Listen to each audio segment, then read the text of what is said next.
We'll guide you through how to get support from Gumroad. If you find this helpful, consider subscribing and liking the video. First, go to the Gumroad website and log into your account if you haven't already. Once you're in, look for the Help section, which is usually found at the bottom of the homepage. Click on it, and you'll be taken to the Help Center.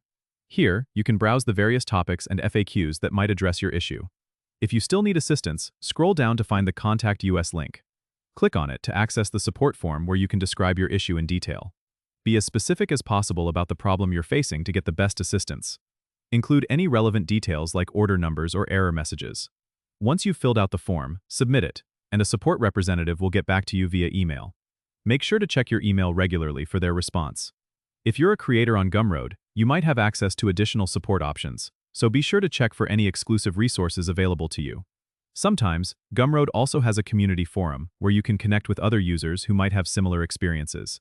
This can be a great resource for finding solutions or tips from others who have been in your shoes.